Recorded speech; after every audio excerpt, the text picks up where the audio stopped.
Chapter 28 Every object in the next day's journey was new and interesting to Elizabeth, and her spirits were in a state of enjoyment, for she had seen her sister looking so well as to banish all fear for her health, and the prospect of her northern tour was a constant source of delight.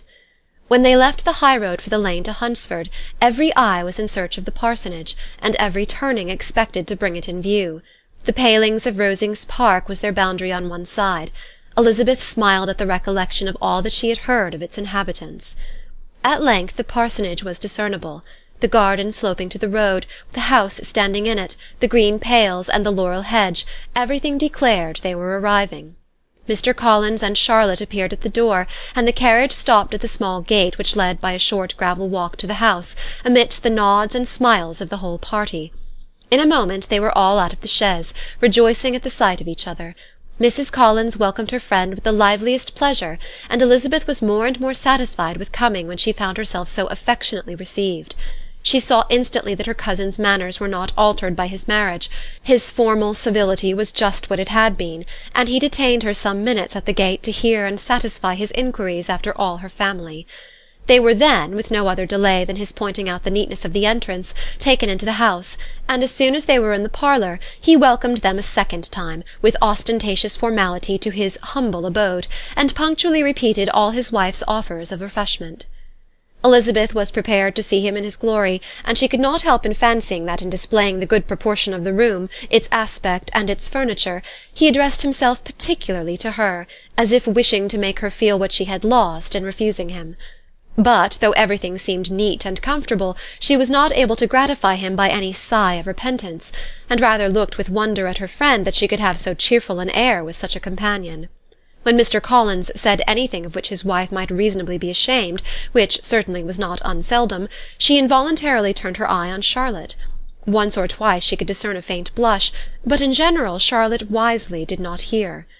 After sitting long enough to admire every article of furniture in the room, from the sideboard to the fender, to give an account of their journey and of all that had happened in London, Mr. Collins invited them to take a stroll in the garden, which was large and well laid out, and to the cultivation of which he attended himself.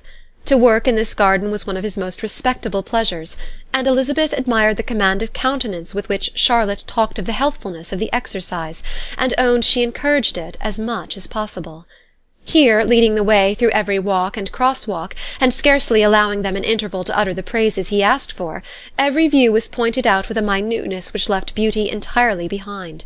He could number the fields in every direction, and could tell how many trees there were in the most distant clump.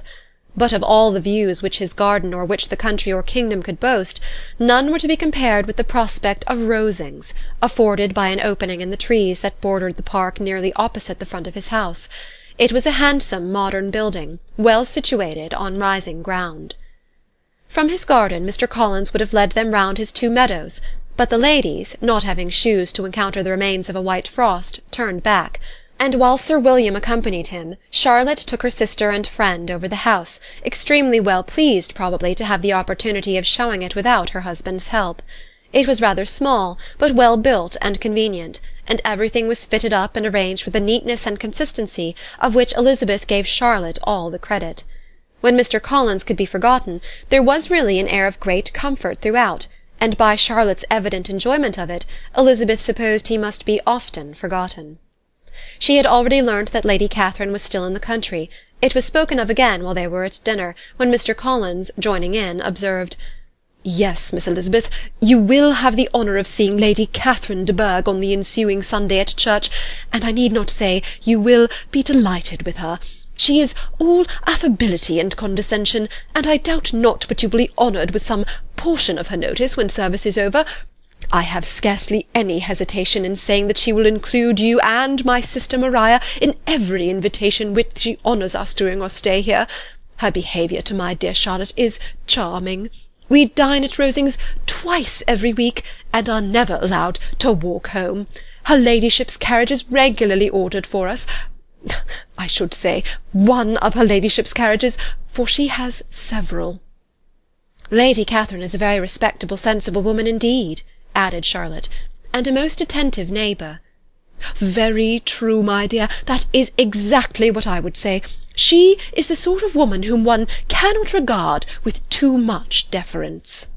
The evening was spent chiefly in talking over Hertfordshire news, and telling again what had already been written, and when it closed, Elizabeth, in the solitude of her chamber, had to meditate upon Charlotte's degree of contentment, to understand her address in guiding, and composure in bearing with, her husband, and to acknowledge that it was all done very well. She had also to anticipate how her visit would pass, the quiet tenor of their usual employments, the vexatious interruptions of Mr. Collins, and the gaieties of their intercourse with Rosings. A lively imagination soon settled it all. About the middle of the next day, as she was in her room getting ready for a walk, a sudden noise below seemed to speak the whole house in confusion, and after listening a moment she heard somebody running up the stairs in a violent hurry, and calling loudly after her. She opened the door and met Maria in the landing-place, who, breathless with agitation, cried out, "Oh, my dear Eliza, pray make haste and come into the dining-room, for there is such a sight to be seen. I will not tell you what it is. Make haste and come down this moment." Elizabeth asked questions in vain. Maria would tell her nothing more, and down they ran into the dining-room, which fronted the lane, in quest of this wonder. It was two ladies stopping in a low phaeton at the garden gate. "And is this all?" cried Elizabeth. "I expected at least that the pigs were got into the garden, and here is nothing but Lady Catherine and her daughter." "La, my dear," said Maria, quite shocked at the mistake, "it is not Lady Catherine. The old lady is Mrs. Jenkinson, who lives with them. The other is Miss de Bourgh. Only look at her. She is quite a little creature. Who would have thought that she could be so thin and small?" "She is abominably rude to keep Charlotte out of doors in all this wind. Why does not she come in?" "Oh, Charlotte says she hardly ever does. It is the greatest of favours when Mr. Bourgh comes in." "I like her appearance," said Elizabeth, struck with other ideas. "She looks sickly and cross. Yes, she will do for him very well. She will make him a very proper wife." Mr. Collins and Charlotte were both standing at the gate in conversation with the ladies, and Sir William, to Elizabeth's high diversion, was stationed in the doorway, in earnest contemplation of the greatness before him, and constantly bowing whenever Miss de Bourgh looked that way. At length there was nothing more to be said. The ladies drove on, and the others returned into the house. Mr. Collins no sooner saw the two girls than he began to congratulate them on their good fortune, which Charlotte explained by letting them know that the whole party was asked to dine at Rosings the next day. Chapter 28